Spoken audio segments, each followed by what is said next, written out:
वकील बहू। जनक पेशे से एक बहुत अच्छी वकील थी, लेकिन कहते हैं ना, बहू कितनी भी बड़ी तोप क्यों ना हो, सास के सामने तो भीगी बिल्ली ही होती है।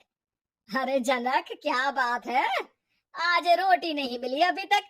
ये तेरा कोर्ट नहीं है जो आज फैसला ना हुआ तो कल की तारीख मिल जाए।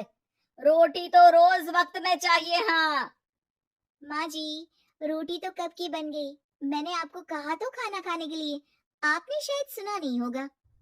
ओहो, जज नहीं हूं मैं तेरे कोर्ट की, सास हूँ सास। कोई दलील फालतू की मत देना यहाँ। बहुत जानती हूँ मैं इन वकीलों को। अपनी बात ऊपर रखने के लिए झूठ बोलने में जरा भी नहीं सोचते। तभी वहां जनक के ससुर आ जाते हैं। अरे भाग्यवान, क्यों बेचारे के काम को कोसती रहती है हमेशा। मैं भी तो था वहां जब ये आई थी तुझे रोटी खाने को बुलाने के लिए। सास को तो अब गुस्सा आ जाता है कि कैसे किसी ने बहू की साइड ले ली। अरे वाह जी वाह, वो तो मैं जानती थी कि कोई ना कोई गवाह तो ये पेश कर ही देगी। पर मैं तो अब सीधा खाना खाकर सोने जाऊंगी। मुझे आदत नहीं है किसी से बहसा बहसी करने की। पता नहीं कैसे ये वकील इतना दिमाग लगाकर खुद तो झूठ बोलते ही हैं, साथ में झूठे गवाह भी ले आते हैं। जनक को सास के ताने सुनने की अब आदत सी पड़ जाती है। एक दिन जनक वकील की ड्रेस पर काला कोट पहनकर कोर्ट के लिए निकल ही रही होती है कि अरे कहाँ चली काला कौवा बनकर? टोक दिया ना। अब कोर्ट तो वकील वाली ड्रेस पहनकर ही जाऊंगी ना। वाह भाई वाह, दामिनी तो मैंने भी देखी है। सन्नी पाजी ने ऐसा ही कोट पहना था और कहा था कि तारीख पर तारीख, तारीख पर तारीख। मतलब कि कोई बात करनी है तो बोलिए, वरना वक्त नहीं है मेरे पास खराब करने के लिए। अरे पता नहीं तुझ में क्या देखा मेरे बेटे ने, सारा दिन वकीलों वाली बहस करती है, भोली भाली सास के साथ। अच्छा सुन, जो इतनी बहस मेरे आगे करती है ना, जरा अपने बॉस से कर ले, जो 1 साल भी ना हुए तेरी शादी को और काले कपड़े पहना दिए। अंदर जा और लाल कोट पहन कर आ, पता तो चले कि नई नवेली शादी हुई है। अरे माँ जी, कोर्ट में मेरा बॉस क्या करेगा, ये तो पूरे देश की ड्रेस है वकीलों के लिए। लेकिन सास तो ठहरी सास। अच्छा, तो कोई जरूरत नहीं है 2-4 साल कोर्ट जाने की। शादी थोड़ी पुरानी हो जाए तब इजाजत दे दूंगी मैं तुझे काले कपड़े पहनने की। अब क्या था, मन मारकर जनक को लाल रंग का कोट पहनकर कोर्ट जाना पड़ता है। उसके जाने के बाद आहा, बढ़िया, ये पूरे देश की ड्रेस की बात करने वाली। अरे पहना दिया ना लाल कोट। अब सास आए दिन या तो जनक को उसके काम का ताना देती या फिर उसका काम छुड़वा देने की धमकी। तंग आकर एक दिन जनक पति से कहती है, मैं सोच रही हूँ कि कोर्ट जाना बंद ही कर दूं। अरे क्यों यार, इतना अच्छा करियर है, क्यों छोड़ने की सोच रही हो?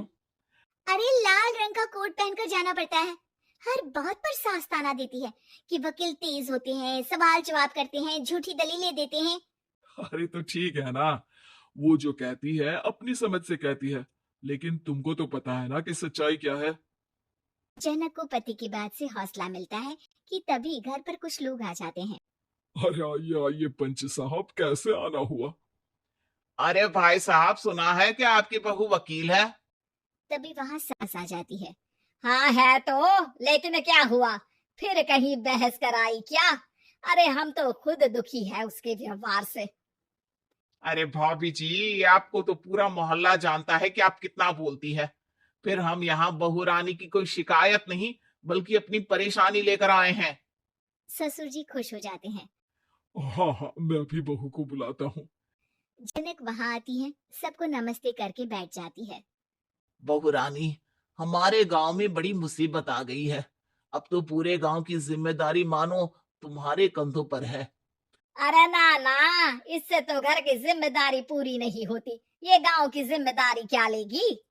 भाभी जी, आप चुप हो जाओ, यहाँ पढ़े लिखे लोगों की बात हो रही है। आप जाओ, जरा रसोई से सबके लिए चाय लेकर आओ। मैं कॉफी लूंगी। हाँ हाँ, वकील साहिबा के लिए कॉफी। सास सर पैर सब पटक कर वहां से निकल जाती है। बहू, गांव में पानी नहीं आ रहा है, पड़ोसी राज्य ने हमारा पानी रोक रखा है। इसका मामला तो बड़े कोर्ट में चलेगा पंच जी, लेकिन ऐसा क्यों? वो राज्य हम लोगों से पानी के पैसे मांग रहा है। अब आधे गांव में पानी की सप्लाई खत्म हो गई है बहुरानी। अच्छा पंच साहब, बात गांव की है तो मैं जरूर केस लड़ूंगी। यहाँ एक बार फिर सास की एंट्री हो जाती है। अरे वाह जी वाह, ये काम करवा लो, आप हमारी बहू से बहुत अच्छा करती है। मैं हूँ सीधी सादी सास, इस लड़की ने कैसे लड़ लड़ कर मुझे साइड कर रखा है ये तो अब आपको पता चल ही जाएगा। अरे भाभी जी, आपकी आवाज तो पूरे गांव को सुनाई पड़ती है जब आप बहू रानी को सुंदर वचन सुना रही होती है। अरे वकील बहू मिली है, फक्र करो फक्र। हाँ जी हाँ, सारी फकर तो हम लोग ही करें। खैर, अब जो केस लड़ेगी और पानी गांव में आ जाता है तो पंच साहब लिख कर देना होगा कि हैंड पाइप में सबसे पहले मेरी बाल्टी और घड़ा भरेगा। अरे फिर तो हम बहू रानी के नाम पर घर पर ही सप्लाई दे देंगे, लेकिन ये इतना आसान नहीं है। बहू, गांव के पास अभी वकील करने की भी पैसे नहीं है तो। अरे पंच साहब, ये मेरे गांव का मामला है, मैं आपसे एक भी पैसा नहीं लूंगी।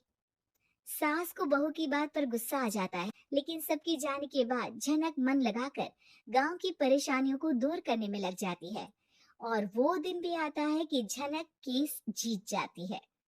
अरे आज तो प्लम्बर आकर घर तक पाइप लगा गया है, खुश हो जाओ, मेरे कारण तुम लोगों को घर के अंदर ही पानी मिल जाएगा।